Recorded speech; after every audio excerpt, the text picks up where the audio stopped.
Oke, selamat datang di video demo tugas besar LMS sederhana. Kali ini kita akan melihat dan mencoba satu persatu fungsi, bagaimana fungsi-fungsi berjalan. Kali ini untuk file grade.py, ya. Jadi di grade itu ada beberapa fungsi, maka kita akan coba satu persatu.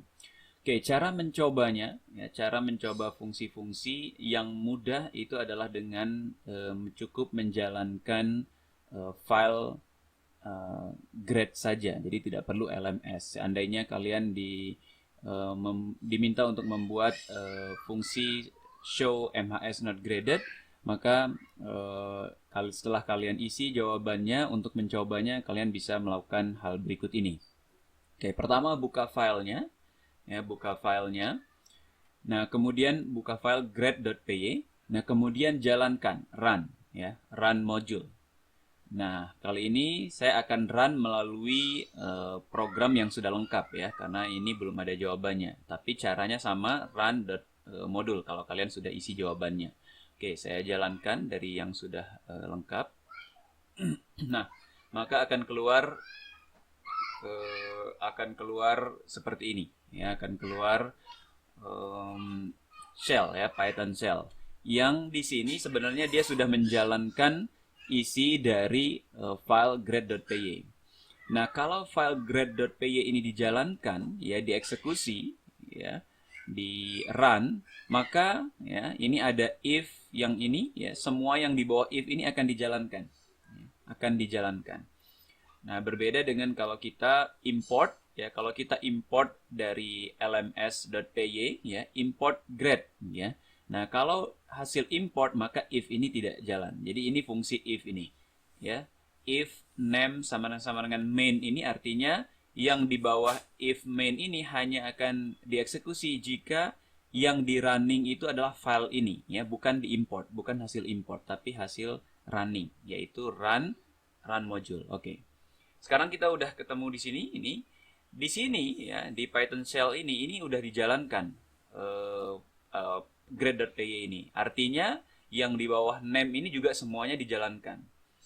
Nah, artinya si dig MHS ini juga sekarang sudah bisa kita ambil karena variabelnya sudah ada di dalam, sudah berjalan gitu, ya. Variabelnya ada di memori saat ini. Misalnya saya coba dig MHS gitu, ya. Nah, maka akan keluar semua datanya, ya, data dig MHS. Oke. Kebanyakan function ini itu adalah memproses struktur data ini, ya, antara menambah, ya, membaca, ya, mengedit dari dictionary ini. Maka nanti patokan keberhasilan kita itu sebagian besar adalah melihat apakah fungsi kita berhasil mengubah dictionary ini dengan benar atau membaca dictionary ini dengan benar, ya.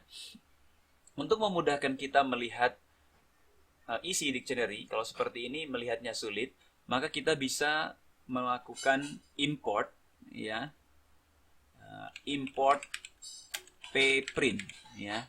Pprint ini untuk istilahnya pretty print gitu, ya, printnya indah gitu, ya, pretty print. Import pprint sekarang kita coba, ya, kita bisa gunakan supaya singkat, saya tulis seperti ini, input pprint as pp, ya, supaya lebih singkat nanti kita gunakan pp. Oke.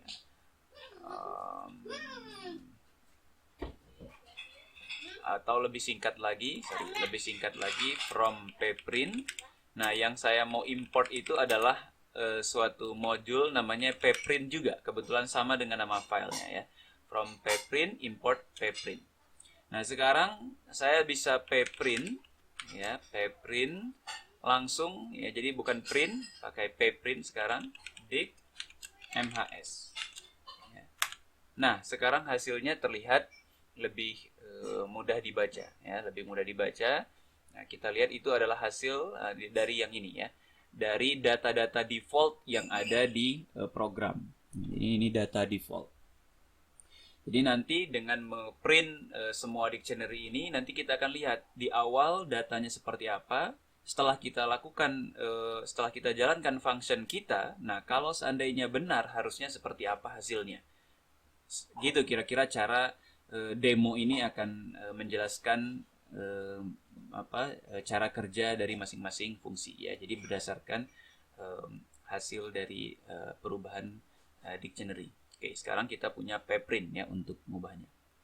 Oke, gimana cara ngetes fungsinya? Gampang sekali ya. Kita mulai dari fungsi pertama ya. So MHS not great. Ya. Nah, seandainya sudah ada jawabannya, kalian di bagian ini ya, seandainya sudah ada jawabannya, ya, maka cukup di copy. Nah, kebetulan saya menjalankan program ini itu dari file yang sudah lengkap ya. Nah, ini yang memang yang saya tunjukkan yang tidak lengkap, tapi yang sebenarnya yang saya running itu yang sudah lengkap. Oke, cara untuk ngetes gimana? Gampang, tinggal panggil fungsinya aja ya, karena ini fungsinya nggak ada returnnya, maka cukup seperti ini saja ya. Pada saat kita jalankan ya, nah terlihat hasilnya seperti ini ya. Ini adalah hasil fungsi. Nah, apa itu fungsi mahasiswa not graded ya? Tampilkan setiap NIM mahasiswa yang memiliki setidaknya satu submission yang belum dinilai. Jadi ada submissionnya, tapi tidak ada nilainya. Nah, gimana dapat 113 dan 114? Ya, kita lihat.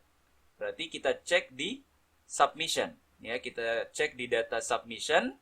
Ya, kemudian kita bandingkan di data grade. Ya, betul nggak NIM 113 dan 114 ini memiliki submission yang belum dinilai? Ya, yang belum dinilai. Oke, kita udah lihat hasilnya 113, 114. Kalau seandainya benar, program yang kalian buat hasilnya 113, 114. Nah, sekarang kita lihat ya, pakai pprint, ya, kita lihat dig submission. Ini dig submission, kemudian kita lihat dig grade, ya.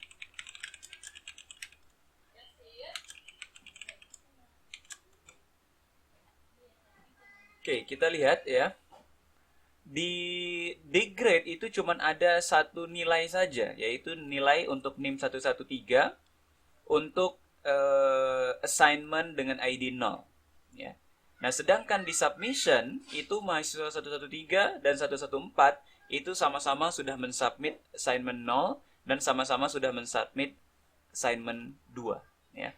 Berarti di sini NIM 113 itu muncul kenapa? Karena dia memiliki submission, yaitu submission yang ID 2 yang belum dinilai. Yang sudah dinilai hanya ID 0 saja. Sementara ID 2 belum dinilai. Ya, makanya dia muncul. Nah, sedangkan 114 ya, 114. Nah, ini juga ya setelah dicek ya memiliki ya ini ya.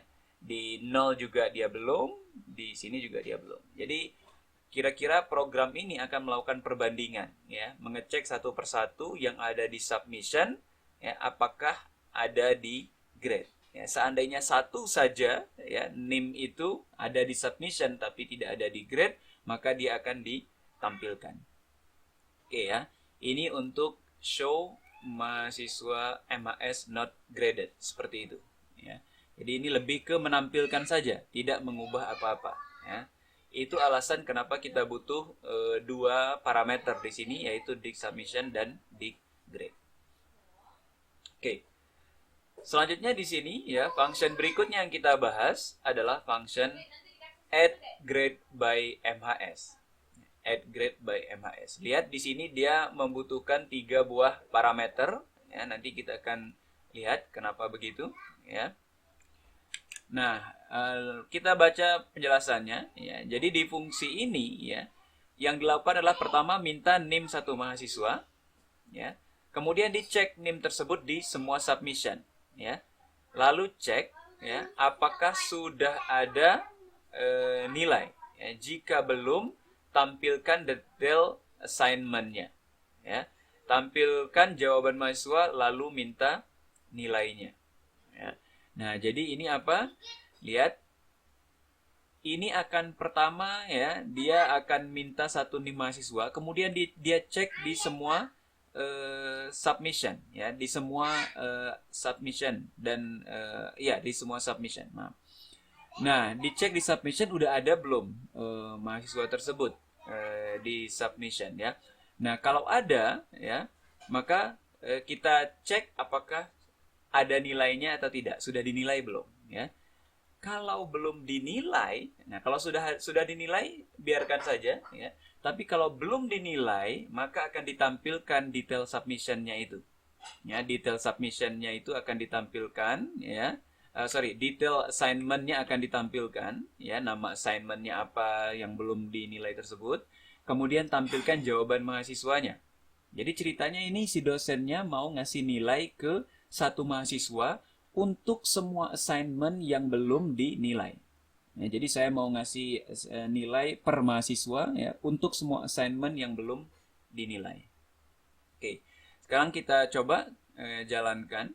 Ya, kita coba jalankan. Pertama kita cek dulu, ini saya udah di print ya, yang submission udah, grade udah gitu ya.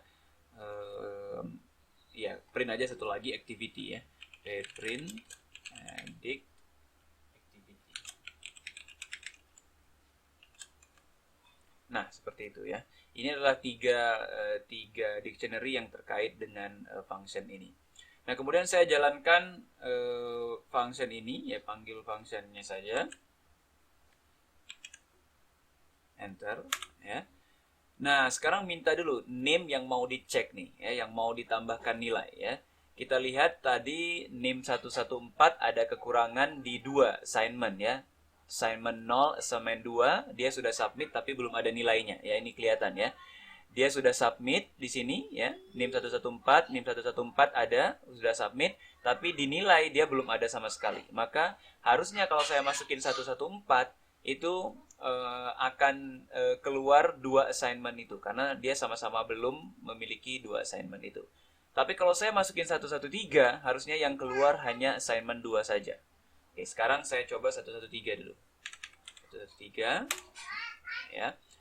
Nah, lihat detail assignment ya, yang pertama diminta ya, padahal biasanya diceknya dari 0 biasanya gitu ya. Nah, tapi di sini dia mulai dari 2 dan artinya dia belum menjawab yang 2 ini gitu ya. Jadi ditampilkan detail assignment-nya gitu ya, mulai dari ID, title, description. Description itu biasanya isi soalnya ya. Kemudian jawaban si mahasiswa 113 itu. Nah, ini dummy aja ya. Ini jawaban mahasiswa 113 ya. Ini dummy, jawaban mahasiswa untuk assignment 2. Oke, saya kasih nilai misalnya 90 ya, kemudian enter ya. Selesai. Ya, seperti itu. Kemudian coba saya jalankan lagi ya, kemudian saya kasih 114 sekarang gitu ya. Saya kasih 114 misalnya.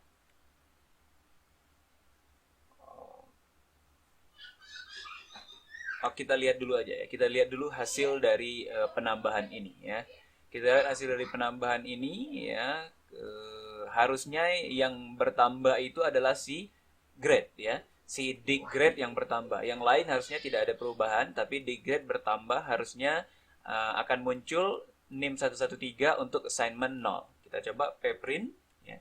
Pprint dig grade. Nah, ini muncul ya.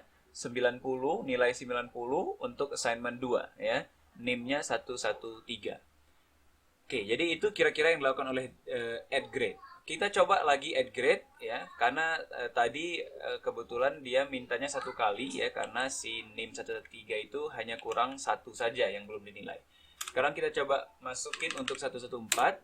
Oke, lihat pertama dia minta untuk assignment 0. Saya masukin 100 misalnya, pas enter, ternyata dia akan minta lagi untuk assignment berikutnya yang belum dinilai. Jadi semua assignment yang belum dinilai ya, semua assignment untuk mahasiswa tersebut yang dia sudah ada jawabannya tapi belum dinilai, itu akan diminta satu persatu. Misalnya di sini saya isi 80 ya, kemudian enter ya, akan selesai. Oke. Itu ya. Nah, selesai, kemudian kita cek lagi misalnya pprint ya, dig mhs. Pprint dig grade. Nah, terlihat sekarang NIM 114 itu muncul untuk ID 0, ID assignment 0, dan ID assignment 2. Oke, itu kira-kira untuk fungsi add grade by MAS. Nah, untuk fungsi show assignment not graded, ya, pertama ini supaya kelihatan hasilnya, saya akan restart lagi programnya, saya akan run lagi. Kenapa? Karena nanti susah melihatnya, karena tidak akan ada yang muncul.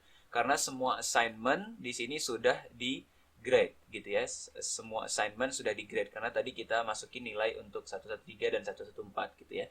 Jadi saya running lagi supaya di reset lagi isinya. Oke, jadi jangan salah di sini. Di sini saya running lagi supaya dictionary-nya kembali ke awal supaya kita dapat melihat perbedaan, gitu ya.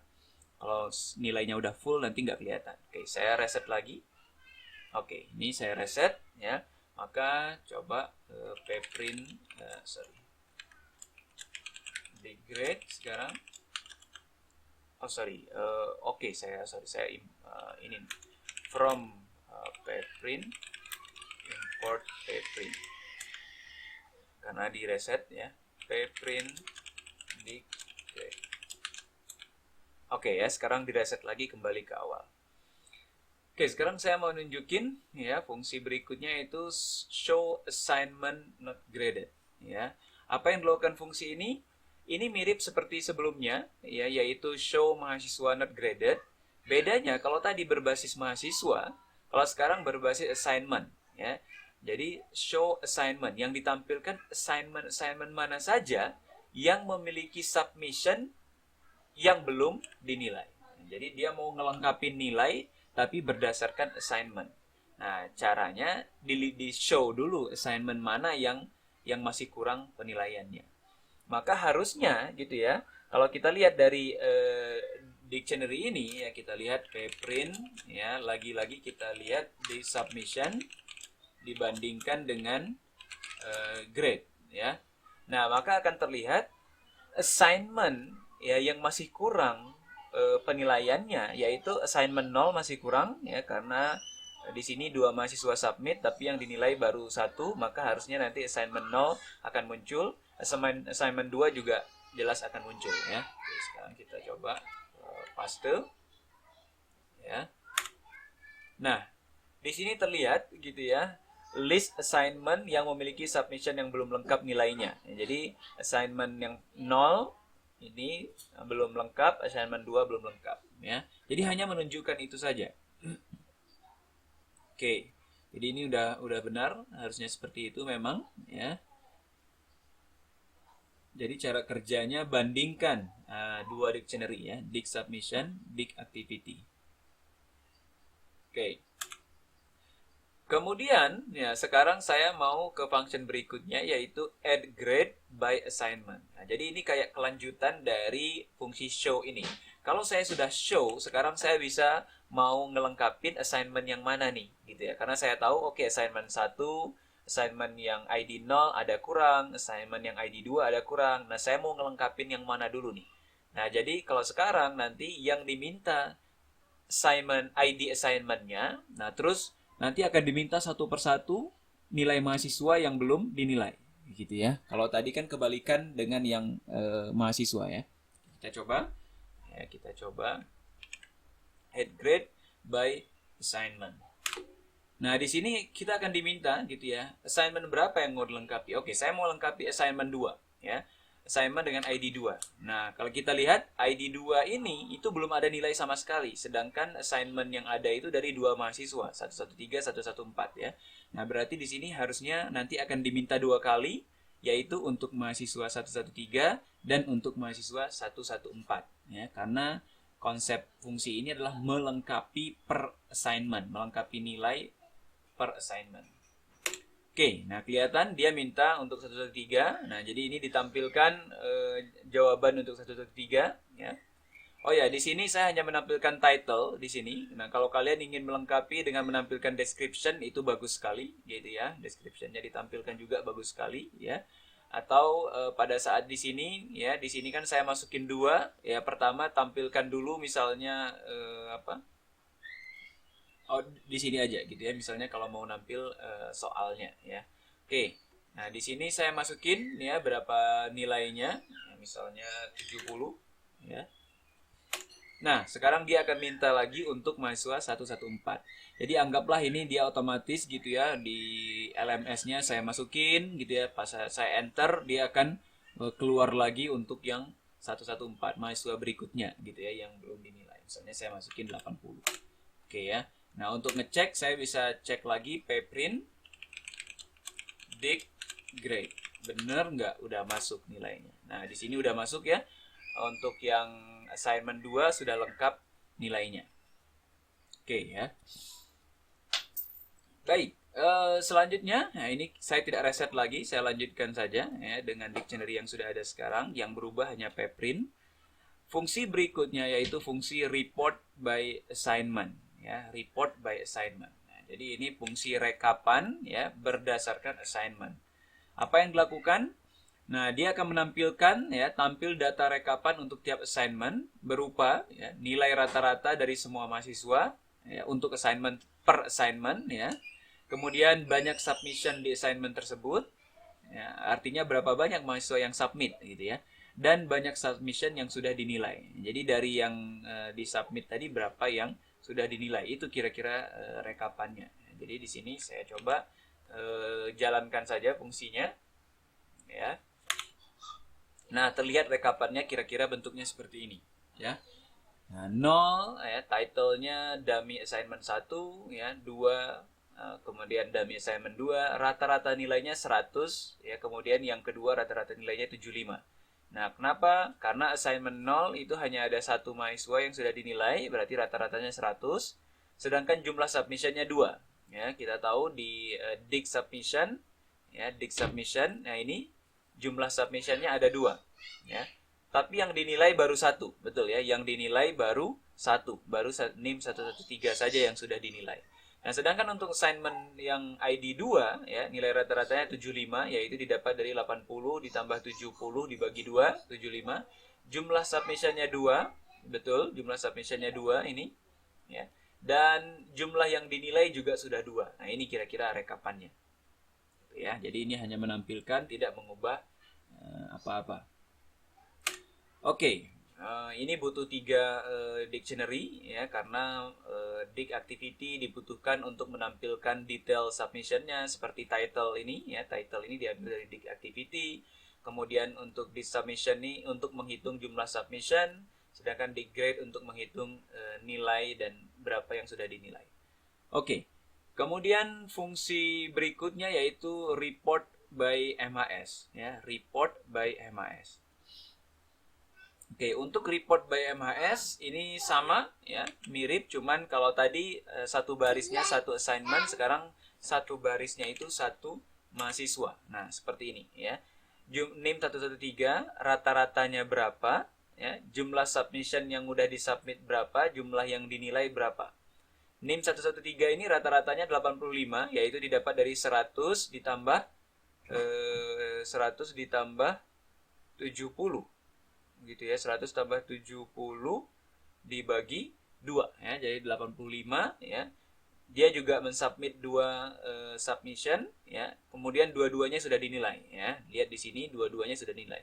Sedangkan NIM 114 itu rata-ratanya 80, jumlah submission-nya 2, tapi yang dinilai baru 1, yaitu baru submission kedua saja ya. Nah, kira-kira begitu ya untuk report by MHS. Nah, terakhir fungsi print grade to file. Nah, print grade to file ini sebenarnya bisa dilihat di contoh ya, di contoh filenya ya, di folder ada contoh print data nilai ya, harusnya data grade tapi nggak apa-apa, data nilai ya. Nah, contohnya seperti ini ya, untuk setiap ID gitu ya, tampilkan list mahasiswanya ya, untuk setiap ID submission. Kalau submissionnya ada beberapa yang sudah dinilai, maka nanti misalnya sekarang ya, contohnya yang sekarang saja ya, kita printkan saja yang sekarang ya, karena udah ada beberapa yang dinilai biar terlihat lebih lengkap. Oke, dia akan minta nama file ya, misalnya data baru grade ya. Saya kasih .txt, enter. Ya, saya lihat ya di data baru grade. Oke. Nah, ini isinya ya. Jadi untuk setiap submission, detail submissionnya apa, kemudian nilai-nilai per mahasiswanya seperti ini kira-kira. Oke, ya. Oke, demikian ya untuk penjelasan tentang grade dan bagaimana untuk ngetes fungsi satu persatu ya. Cukup jalankan programnya saja dan berikutnya kita bisa mencoba-coba dari Python Shell ya. Oke, ini akan jauh lebih mudah mencoba dari Python Shell. Oke, terima kasih ya, sampai ketemu di video-video yang lain.